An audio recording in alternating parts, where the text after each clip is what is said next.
नमस्कार दोस्तों, मेरा नाम कपिल सिक्का। स्वागत है आपका study I Q education platform में। आज यूपीएससी की सीरीज में हम करने जा रहे हैं 24th सेट प्रीलिम्स 2022 की प्रिपरेशन हम यहाँ कर रहे हैं। अभी तक पॉलिटी के 240 क्वेश्चंस हम कर चुके हैं। आज हम अगले 10 क्वेश्चन करेंगे और उसके बाद हम इकोनॉमी पे फोकस करेंगे। 250 क्वेश्चन 250 क्वेश्चन जो हैं वो पॉलिटी के कंप्लीट हो जाएंगे। तो आशा करता हूँ पॉलिटी अब आपको एकदम ठीक से कंठस्थ हो गई होगी, आपने अच्छे से याद कर लिया होगा, रिवाइज कर लिया होगा और पीडीएफ्स आप लोग डाउनलोड कर ही रहे होंगे। जैसा कि आपको सीरीज के बारे में पता है कि लगभग 1100 क्वेश्चंस की सीरीज आएगी। 1100 क्वेश्चंस पूरे किए जाएंगे जिसमें आप पॉलिटी, इकोनॉमी, सिक्योरिटी, मतलब जितनी भी इंपॉर्टेंट चीज़ें हम यहाँ पे साइंस एंड टेक्नोलॉजी की बात करें, एनवायरनमेंट की बात करें, ज्योग्राफी की बात करें, सब यहाँ पे इनकॉर्पोरेटेड है। हिंदू इंडियन एक्सप्रेस योजना, कुरुक्षेत्र से भी यहाँ पे करंट अफेयर्स जो है इनकॉर्पोरेट किए जाएंगे। पीडीएफ्स आपको मिल जाएंगे मेरे टेलीग्राम चैनल पे @कपिल लाइव पे, @कपिल सिक्का ट्विटर हैंडल पे आप मुझे फॉलो कर सकते हैं। करते हैं question 241। Indian constitution has recognised Hindi as national language. Hindi को नेशनल लैंग्वेज का दर्जा दिया हुआ है या नहीं? सही है, बताइए। State can adopt only English or Hindi as official language. Member of parliament can address the house in his or her mother tongue after permission of chairman or speaker. ठीक है, सबसे पहली बात, हिंदी को नेशनल लैंग्वेज का दर्जा नहीं है, एक ऑफिशियल लैंग्वेज है। स्टेटस है ऑफिशियल लैंग्वेज का, कहाँ पे है? आर्टिकल 343 के अकॉर्डिंग। तो this is wrong. States can adopt English or Hindi as official language of state. This is wrong again.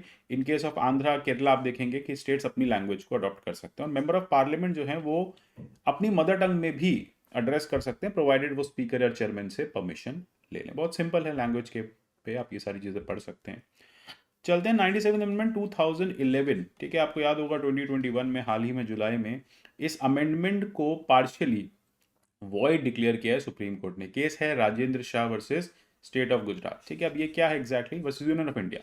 क्या है एग्जैक्टली ये मैटर ये है कि यहाँ पे कोर्ट का कहना है कि सेंट्रल गवर्नमेंट के पास, पार्लियामेंट के पास स्टेट कोऑपरेटिव्स को लेके लॉ बनाने का कोई राइट नहीं है, क्योंकि स्टेट कोऑपरेटिव कहाँ मेंशन है? स्टेट कोऑपरेटिव मेंशन है स्टेट सब्जेक्ट में, जिसपे सिर्फ स्टेट लॉ बना सकती है। जानने की कोशिश करते हैं क्वेश्चन क्या कहता है कोऑपरेटिव्स के बारे में। यहाँ पे जब 97 अमेंडमेंट इंसर्ट किया गया था तो एक कॉन्स्टिट्यूशनल स्टेटस मिला कोऑपरेटिव सोसाइटीज को। कॉन्स्टिट्यूशनल स्टेटस बिल्कुल मिला। किस तरह से मिला? पार्ट 9 भी जो है वो ऐड किया गया कॉन्स्टिट्यूशन में, ये सही है। फंडामेंटल राइट एक बनाया गया, 19(1)(c) में एक नया फंडामेंटल राइट ऐड किया गया।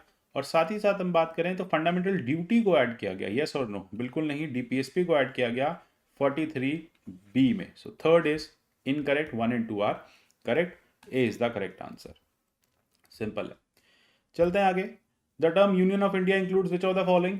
यूनियन ऑफ इंडिया और टेरिटरी ऑफ इंडिया में आपको समझने की जरूरत है, दोनों में क्या डिफरेंस है। लक्ष्मीकांत में क्लियर मेंशन है, यूनियन ऑफ इंडिया में स्टेट्स ही मेन जो एंटिटी रहेंगी। टेरिटरी ऑफ इंडिया एक वाइडर कॉनोटेशन है, तो 2 करेक्ट है।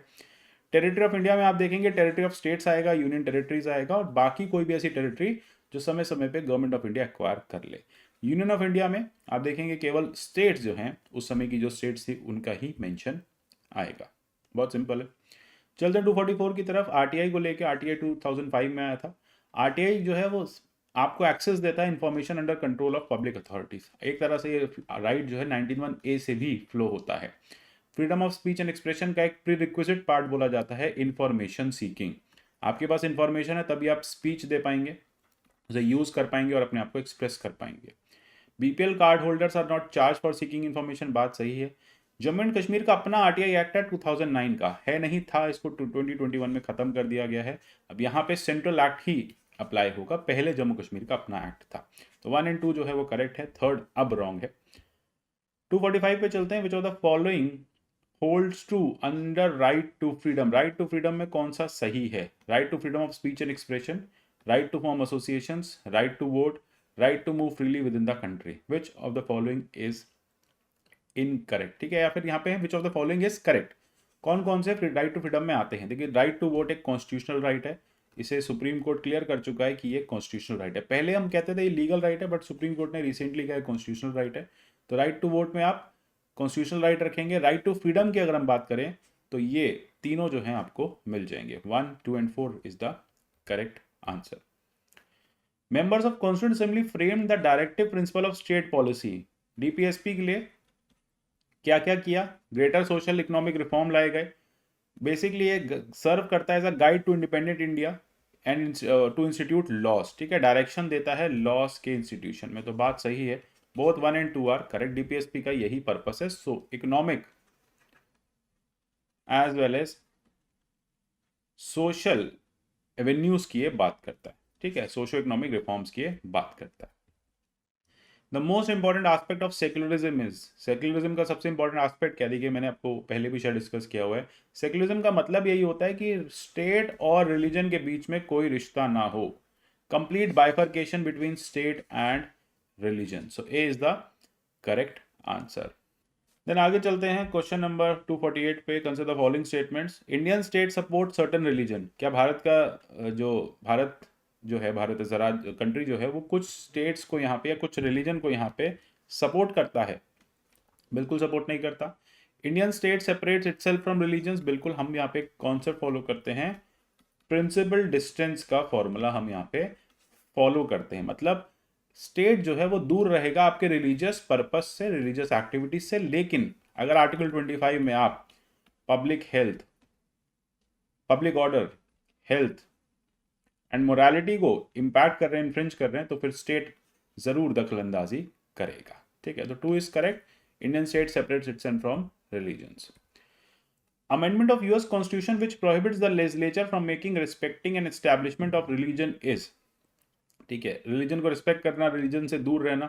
आप देखेंगे यूएस में क्या है, 1 आर्म डिस्टेंस है, वहां का जो सेक्युलरिज्म है वो बात करता है 1 आर्म डिस्टेंस की। वो कब इंट्रोड्यूस किया गया था? वो इंट्रोड्यूस किया गया था फर्स्ट अमेंडमेंट के द्वारा, ठीक है। अब सिंपल मेजोरिटी है, सिंपल, कई लोग कंफ्यूज हो जाते हैं, क्यों मैंने क्वेश्चन दिया, लोग कहते हैं कि 50% सिंपल मेजोरिटी, बिल्कुल नहीं है। देखिए 50% प्लस 1 वोट, यानी लेटस से 100 यहाँ पे वोट्स आएंगे, तो क्या होगी सिंपल मेजोरिटी? 50%, यानी 50 प्लस 1, 51 वोट जो हैं, परसेंट नहीं याद रखिएगा, 50% प्लस 1 जो है वो सिंपल मेजोरिटी को कैलकुलेट करेगा, ठीक है। यानी लेटस से 300 वोट्स हैं, टोटल पोल हुए हैं, तो 151 होगा, 50% प्लस 1, इस तरह से आप याद रखिएगा कि 50% अगर आएगा वो मार्क नहीं करेंगे, 50% प्लस 1 जो होगा वो सिंपल मेजोरिटी को कॉन्स्टिट्यूट करता है। आशा करता हूँ क्लियर होगी कि पॉलिटी अच्छे से पॉलिटी को सॉल्व कर पाएंगे। अब आप पॉलिटी के जो क्वेश्चन यूपीएससी पूछते हैं उसको अच्छे से सॉल्व कर पाएंगे और कंफ्यूजन नहीं होगी। कंफ्यूजन है तो सीरीज को फिर से देख लीजिए, पीडीएफ डाउनलोड कर लीजिए, डाउट्स आप मेरे टेलीग्राम पे पूछ ही सकते हैं हमेशा। तो मिलते हैं अगले सेशन में और इकॉनमी से कंटिन्यू करेंगे, क्वेश्चन 251 इकॉनमी होगा और लगभग 200 क्वेश्चन अगले हम इकॉनमी के डिस्कस करेंगे। तब तक के लिए good bye, take care and God bless you all.